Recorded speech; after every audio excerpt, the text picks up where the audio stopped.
습니다. 오늘 함께 보실 말씀의 제목은 복음의 일꾼입니다. 우리 사랑하는 성도님들은 다 이미 예수님의 복음의 일꾼입니다. 하나님의 성전입니다. 하나님의 교회입니다. 그러므로 자부심을 가지시고 힘을 내셔서 남은 인생 멋있게 쓰임 받으시기를 주님의 이름으로 축복합니다. 내가 사장이라면, 내가 한 기업의 리더라면 어떤 직원이 들어왔으면 좋을까요? 요즘에 이런 단어가 있다고 합니다. 저도 처음 알았거든요. 똑엉가, 똑똑한데 엉덩이가 가벼운 사람. 똑엉우, 똑똑한데 엉덩이가 무거운 사람. 사장 입장에서는 똑똑하고 엉덩이도 무거운 사람을 선호한다고 합니다. 또 이런 단어가 있더라고요. 똑개. 똑개가 뭐지? 똑똑한데 게으른 직원. 똑부. 똑똑하고 부지런한 직원. 멍게. 멍청한데 게으른 직원. 멍부. 멍청하지만 부지런한 직원. 어떻게 이런 단어들을, 신조어들을 만들 수 있을까? 그런데 직장 안에서 이런 단어들이 유행을 하고 있다고 합니다. 내가 사장이라면 과연 어떤 직원이 우리 회사에 직원으로 왔으면 좋을까? 아마 말하지 않아도 다 보시면서 이런 직원이 왔으면 좋겠구나.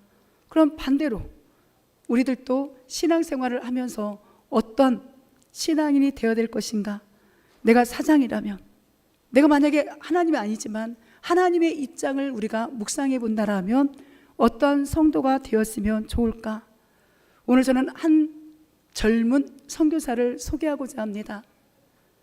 보이는 이 그림이 토마스 선교사님, 27살에 우리나라에서 목이 잘려 순교를 당했지요.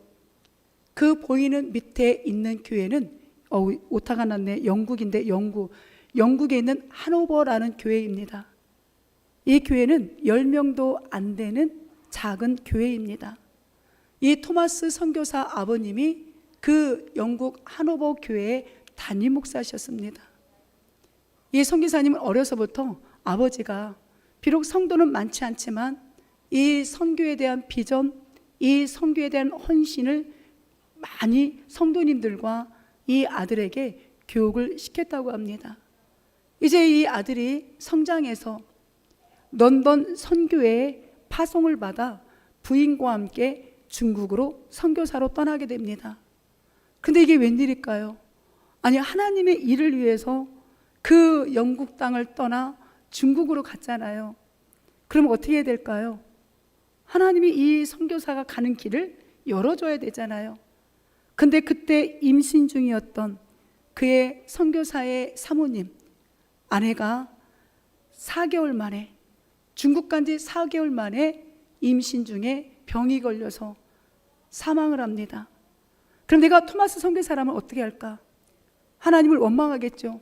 아니, 내가 지금 우리 부인과 함께 이 중국에 왔는데 어떻게 우리 부인과 뱃속에 있는 아이를 데려가실 수가 있냐? 아마 그렇게 울며 하나님 앞에 원망할 겁니다. 근데 어찌된 일인지 이 선교사님은 천국에 갔으니 내 남은 사명 감당해야지. 그리고 이 선교사님에게 들려오는 소식이 있습니다. 중국 옆에 조선이라는 나라가 있는데 거기에는 그리스도인이 거의 없다. 이 이야기를 듣고 토마스 선교사님이 한 차례 조선을, 그때는 조선이었죠. 조선 땅을 방문합니다. 아니나 다를까 우상으로 가득 차 있는 나라. 다시 중국으로 가서 거기에서 결단합니다. 내가 이 조선 땅에 가서 복음을 증거하리라. 그리고 많은 성경책을 배에 실어서 가지고 옵니다. 그런데 그때 우리 조선 땅이 외국인들에게 세국 정책을 하는 때였기 때문에 이 선교사님들을 다 배를 불태우고 죽여요. 근데 이 토마스 선교사님이 성경을 들고 있다가 그것을 박중권이라는 사람에게 건네줍니다. 이 박중권이라는 사람이 당시에 27살밖에 되지 않는 젊은 이 선교사를 목을 베어 죽입니다. 그런데 목을 베어 죽이면서도 그 성경책을 끝까지 주려고 했는데 도대체 이게 뭘까? 이 성경책이 박영식이라는 사람에게 또 건네갑니다. 그때는 종이가 귀했잖아요. 그러니까 이 박영식이라는 사람이 집에다가 와서 거기를 다 도배를 합니다. 그런데 그 말씀을 읽다가 예수님을 영접해요. 그리고 박중권이라는 사람은 영주, 제가 여기다 장로라고 표현했는데 그때 당시에는 영주라고 표현했거든요. 지금으로 말하면 장로님이 되었어요. 자기가 죽였던 그 젊은 청년, 외국인 청년이 끝까지 이 성경책을 건네줬는데 도대체 이게 뭘까? 그 선교사를 통하여 이 박중권도 장로가 되고 박영식 또한 자신의 집에 도배를 했던 그 도배지에 기록된 말씀을 보고 예수님을 영접합니다. 그리고 훗날 이 집이 널따리 교회가 돼요. 근데 이 집을 채치량이라는 사람이 삽니다. 사서 여관으로 만들어요. 여관으로 만들었는데 이 사람도 와서 보니까 온 방을 다 말씀으로 도배를 해놔서 이 사람도 예수님을 영접하고 나중에 훗날 그 집이 아닌 다른 곳에 평양교회를 세우고 개척을 한 일에 쓰임받습니다. 이 토마스 선교사님이 실패자일까요? 성경책 하나 딸랑 몇 권 주고 순교당했어요. 그런데 그 영향력은 어마어마한 겁니다. 우리가 작은 교회라고 내가 아무것도 할 수 없다고가 아니라 하나님이 나를, 하나님이 우리 가정을, 하나님이 우리 교회를 쓰시겠다고 하면 하나님은 비록 성경책 한 권만 건네주고 죽었지만 그의 부인은 중국 간 지 4개월 만에 병에 걸려 죽었지만 이들은 큰 사명을 우리나라에 전해주고 갔습니다. 최초의 선교사님이죠. 오늘 우리 교회가 남은 인생 이렇게 쓰임받다 주님 품에 안길 수 있기를 소망합니다. 우리 오늘 골로새서를 봅니다. 골로새서를 보게 되면 옥중서신이거든요. 바울 목사님이 복음을 증거하다가 감옥에 갇혔습니다. 감옥에 갇혀 있는데 소식이 들려와요. 골로새 교회에 이단들이 침투했습니다. 거짓 교사들이 침투했습니다. 그래서 예수님의 그 교리, 그리스도란 그 교리를 다 배격하고 예수님이 참 하나님이시고 참 인간이라는 사실을 믿지를 않습니다. 이 소식을 들은 감옥에 있는 바울 목사님이 여러분, 예수님만이 참 하나님이시고 참 인간이십니다. 이거를 알려주기 위해서 서신을 쓴 것이 바로 골로새서, 또 다른 말로 옥중서신이죠. 아까도 말씀드렸다시피 이 골로새 교회 안에 이단들, 거짓 그 교사들, 선생들이 침투해서 잘못된 복음을 증거하니까 말씀 위에, 예수님 위에 이 신앙이 있었다라면 흔들리지가 않겠지요. 그런데 이 골로새 교회 성도들이 신앙이 흔들리기 시작합니다. 이따가도 말씀을 드리겠지만 흔들린다는 원어의 뜻은 자리를 다른 곳으로 옮긴다는 뜻이거든요. 자리를 다른 곳으로 이동한다. 즉 이들의 마음이 예수님께로부터 다른 곳으로 옮겨져서 교회가 완전히 혼란스러운 일로 벌어지게 되었죠. 그렇지만 이 바울 목사님은 포기하지 않았습니다. 그 성도님들에게 예수 그리스도의 충만한 신앙인이 되십시오. 또 다른 말로 이야기하면 성령 충만을 회복하십시오. 그리고 예수님과 함께하는 새 사람이 되어주십시오. 그래서 예수 그리스도를 닮은 신앙인이 되셔야 됩니다. 이 서신을 짧지만 이 골로새 교회에 보내게 됩니다. 사랑하는 성도 여러분, 우리가 신앙이 회복되어야 됩니다. 성령의 충만으로 무장해야 됩니다. 그럴 때 우리에게 맡겨진 이 사명을 멋있게 감당하여 주님 앞에 나아갈 때 부끄러운 구원이 아닌 정말 너 잘했어, 너 수고했어, 이런 칭찬을 받는 그리스도인이 되어지는 거죠. 사랑하는 성도 여러분, 나는 지금 흔들리는 신앙인인가? 아니면 예수님의 터 위에 서 있기 때문에 흔들리지 않는가? 만약 내가 흔들리고 있다라면 무엇 때문에 흔들리고 있을까? 그 이유를 찾아내셔야 됩니다. 그래서 다윗이 하나님, 하나님, 나는 밤마다 눈물을 흘리며 침상이 젖을 정도로, 왜냐하면 그의 아들이 배신하고 고위 간직들 측근들이 다 다윗을 배신합니다. 그럴 때 이 다윗이 하나님께 밤새 눈물로 흘렸는데, 얼마나 눈물을 많이 흘렸으면 그 침상이 요가 다 젖었다라고 표현해요. 그럼에도 불구하고 나는 하나님을 의지한다라고, 나는 예배자로 설 거라고, 나는 하나님이 응답하실 걸 믿는다라고 그 신앙의 고백을 오늘 이 시편 6편에 오늘 새벽 예배 말씀입니다. 계속 다윗이 3편부터 6편까지 이런 고백을 올려드리고 있죠. 우리가 다윗처럼 그런 연단 고난은 없지 않습니까? 그러므로 일어서셔서 진짜 복음의 일꾼, 예수님의 일꾼이 되어주시기를 주님의 이름으로 축복합니다. 우리 23절 한번 읽어볼까요? 시작. 만일 너희가 믿음에 거하고 터 위에 굳게 서서 너희 들은 바 복음의 소망에서 흔들리지 아니하면 그리하리라. 이 복음은 천하 만민에게 전파된 바요, 나 바울은 이 복음의 일꾼이 되었노라. 아멘. 아까 지금 바울이 이 서신을 어디에서 기록했다겠죠? 감옥에서. 우리 같으면 억울하지 않을까요? 아니, 내가 예수님을 잘 믿고 복음을 증거하는데, 내 인생을 형통케 해야 되는데 왜 가는 곳곳마다 욕을 먹고, 왜 가는 곳곳마다 감옥에 갇히고, 왜 가는 곳곳마다 너는 주의 종이 아니라는 이 소리를 들어야 될까? 그런데 바울은 달랐습니다. 복음의 일꾼이 되어달라고 그 성도들을 향하여 애가 탄 마음으로 기도하고 애가 탄 마음으로 이 서신을 기록하게 되죠. 복음의 일꾼이 되기 위해서 첫 번째 일이 믿음에 거하는 신앙이 되어달라고 부탁합니다. 오늘 우리가 정말 믿음에 거하는 신앙이 되어주기를 또 한번 주님의 이름으로 축복하고 부탁합니다. 거한다는 의미는 뭐냐? 어떠한 장소에 떠나지 아니하고 지속적으로 머물러 있다라는 거죠. 즉 우리의 믿음이 예수님께 거하는 인생이 돼서 어떤 소리, 어떤 상황이 나에게 닥쳐와도 그 예수님으로부터 떠나지 아니하고 그 지속적으로 우리가 천국 가는 그날까지 예수님과 동행한 신앙인 인생이 되어주셔야 됩니다. 주님은 지금 이런 자를 애타게 찾고 계시는 거죠. 그 터 위에 서다, 이건 자리를 잡아라, 확고해라, 흔들리지 말라, 이런 뜻이거든요. 오늘 우리의 믿음이 정말 흔들리지 아니하고 내가 있는 그 자리를 떠나지 아니하고 주님 오시는 그날까지 나에게 맡겨진 그 직무, 그 사명을 멋있게 감당해낼 수 있는 주님의 일꾼들이 되시기를 간절히 부탁드립니다. 아니, 그렇게 하셔야 됩니다. 왜냐하면 해야 될 일이 어마어마하게 많거든요.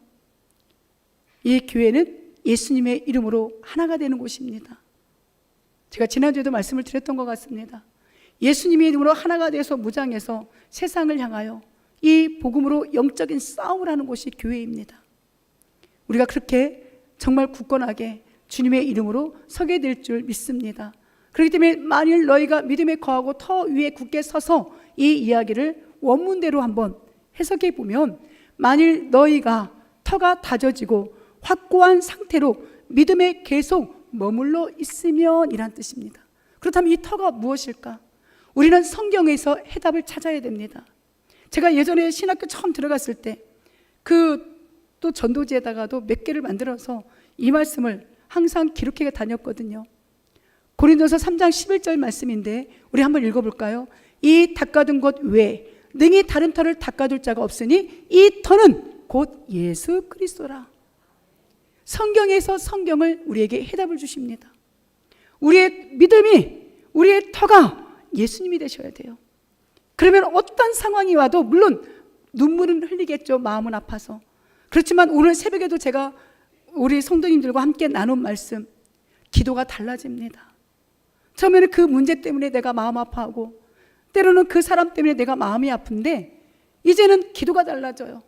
하나님, 내가 주님 앞에 올바른 신앙인으로 서게 하시고 이 상황이 역정되게 하시고, 하나님, 저들이 성령 충만하여 정말 주님의 일꾼이 되어야 되게 해달라는 애가 타는 기도를 합니다. 오죽하면 다윗이 나의 말을 하나님이 응답하실 거라고 이야기하는데 그 말이라는 원어의 의미는 읊조리다라는 거거든요.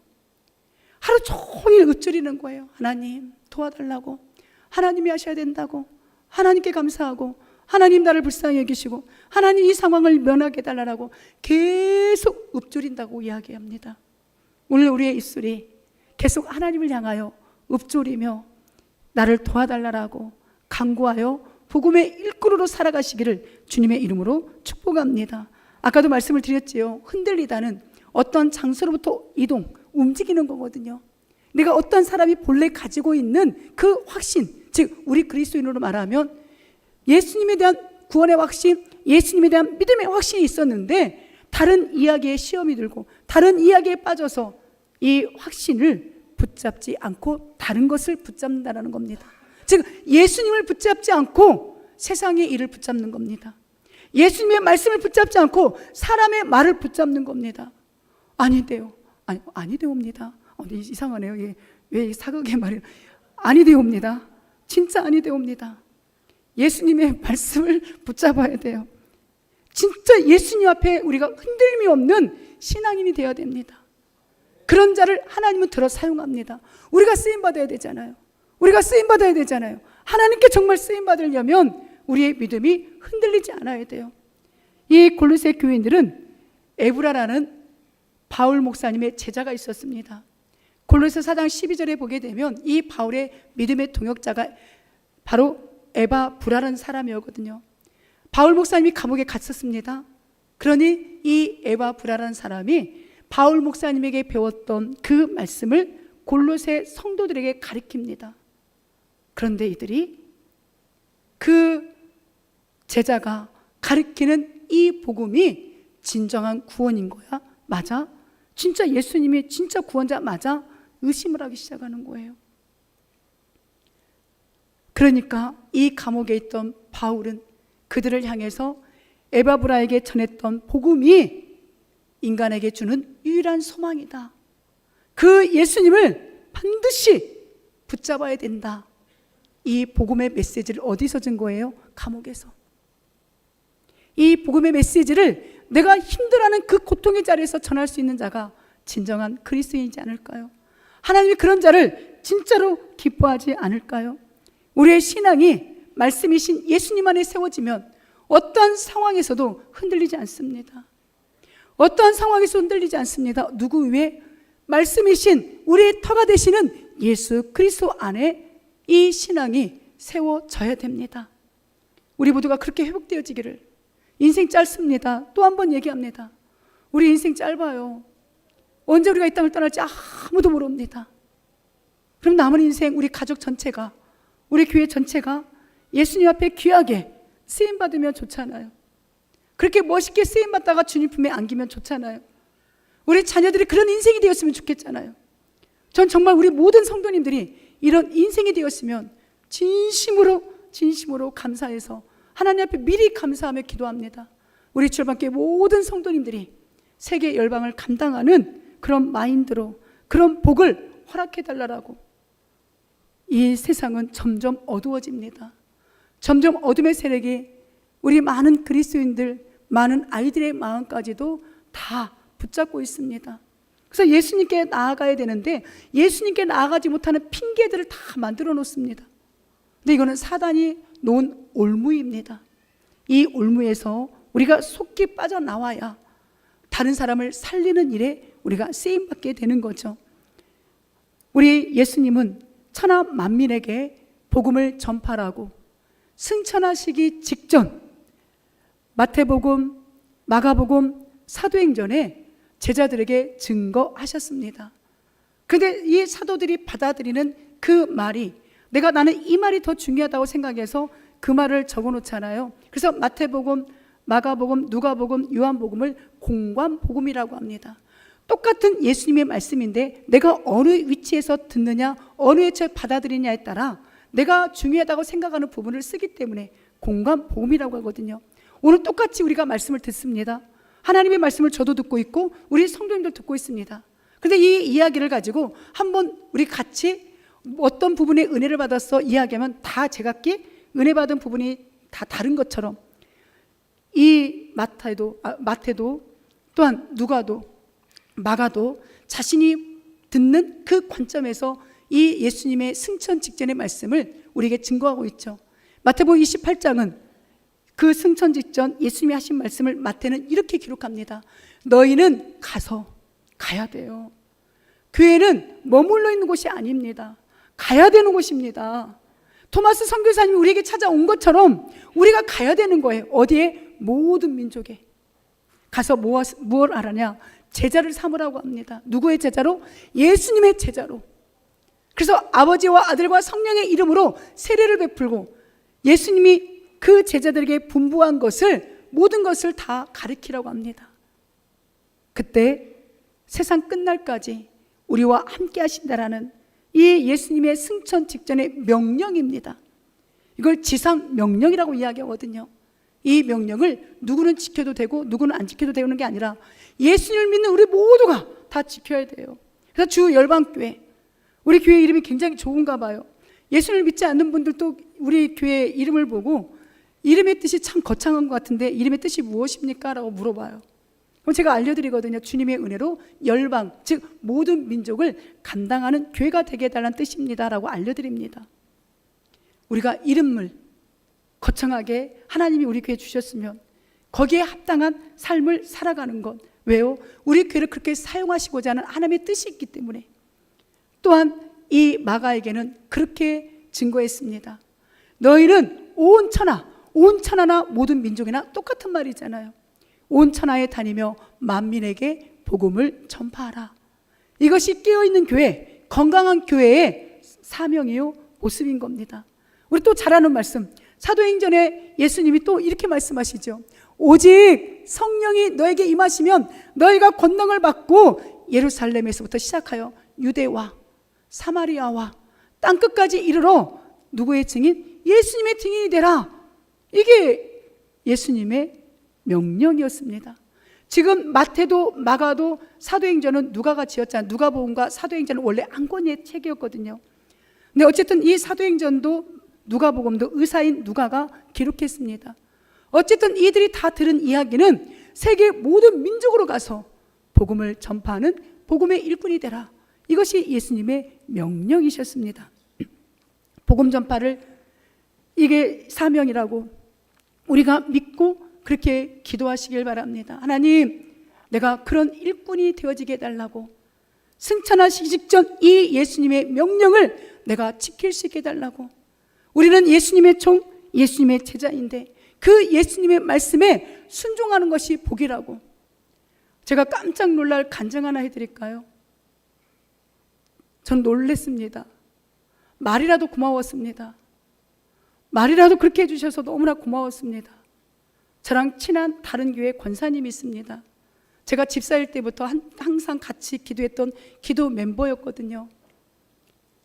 지난번에 6월 달에 같이 몽골도 함께 갔던 권사님이십니다.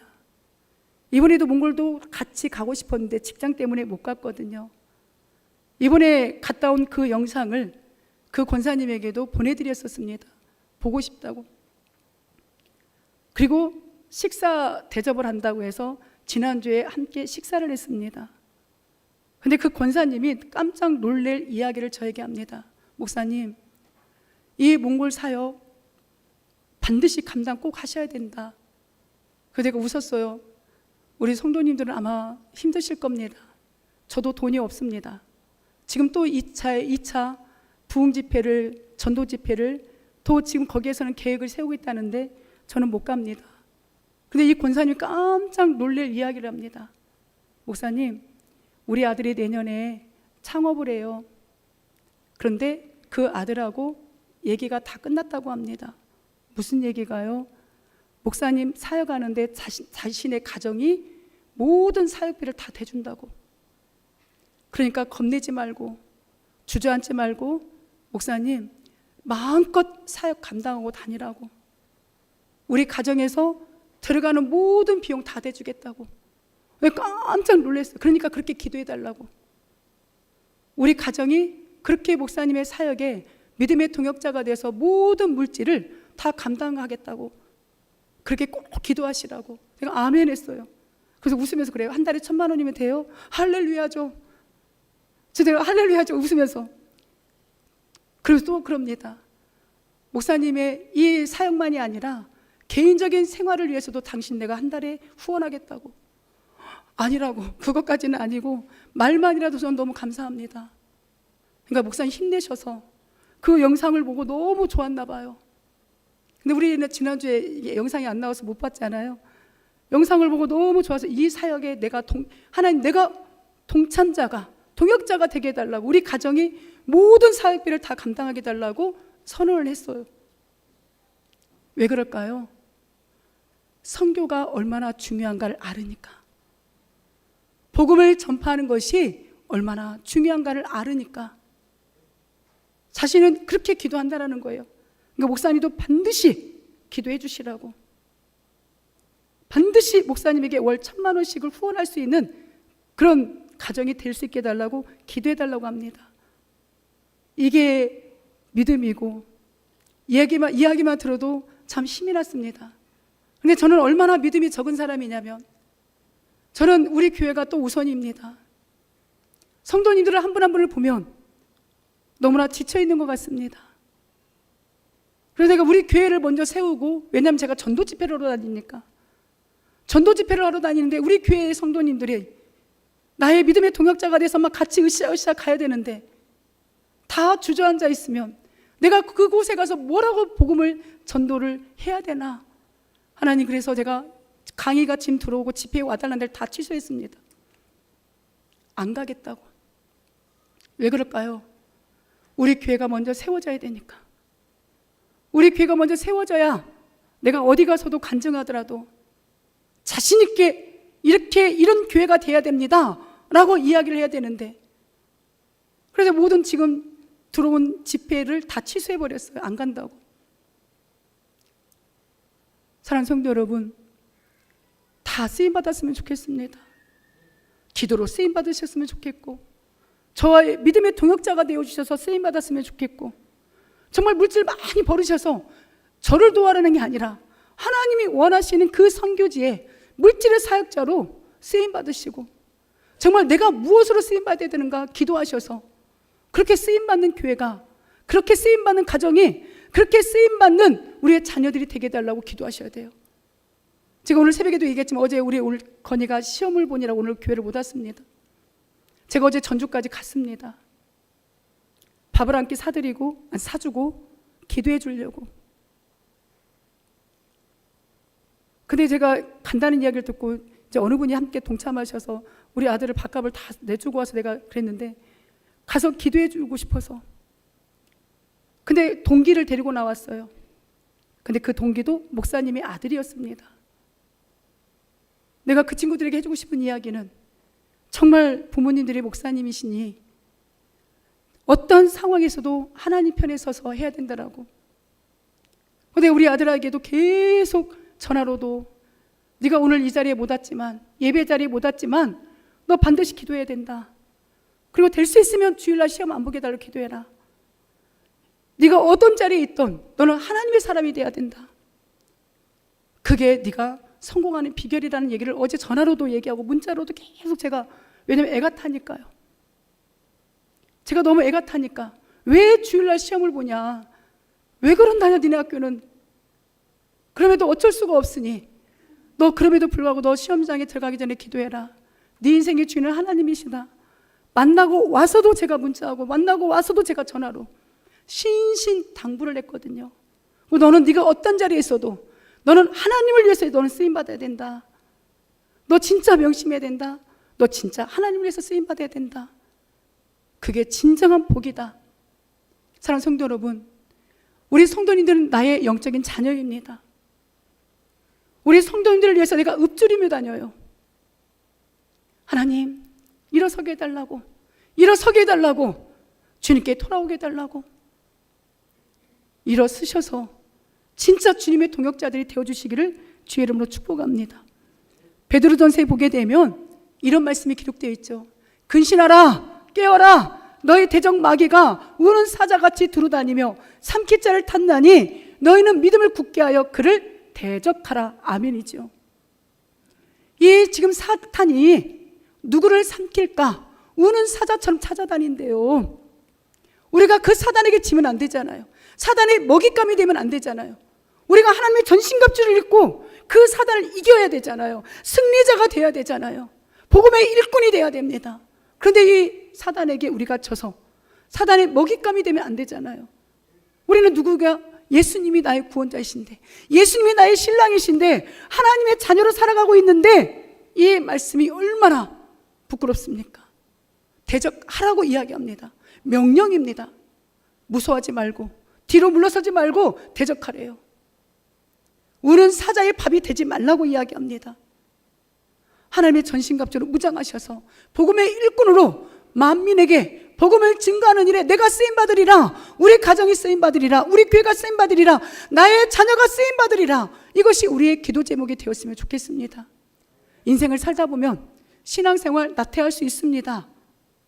잠시 하나님과 등진 삶 살 수 있어요. 인간이기 때문에. 그렇지만 이제 돌아와야 됩니다. 이제 돌아오셔야 됩니다. 진짜 돌아오셔야 돼요. 그래서 복음의 일꾼으로, 예수님의 일꾼으로 우리가 회복돼야 돼요. 그래야 부끄러운 구원 우리가 받지 않습니다. 사랑하는 성도 여러분, 예수님께 돌아오세요. 세상에 그 마귀에게 더 이상 삼키는 자가 되지 마십시오.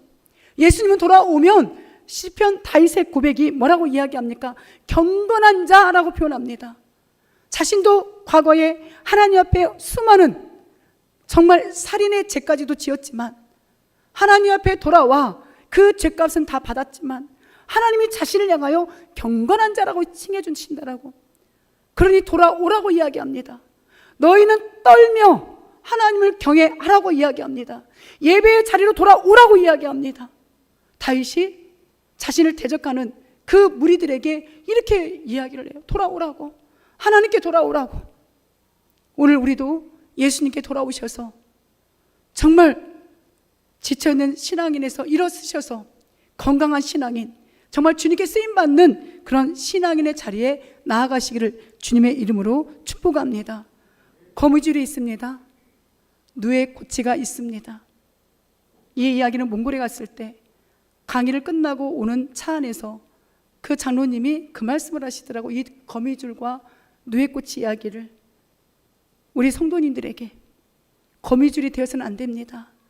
거미줄은 사람을, 짐승을, 아니 곤충을 죽이는 일이다.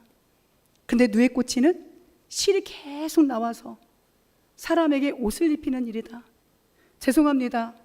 또 이렇게 자랑질을 해서 왜 이 이야기가 나왔냐면 우리 성도님들에게, 가치관 동역자들에게 그 당부를 했거든요. 오늘 목사님을 테스트했다. 근데 목사님에게 참 은혜를 받았다. 죄송합니다. 그냥 있는 그대로를 얘기하는 거예요.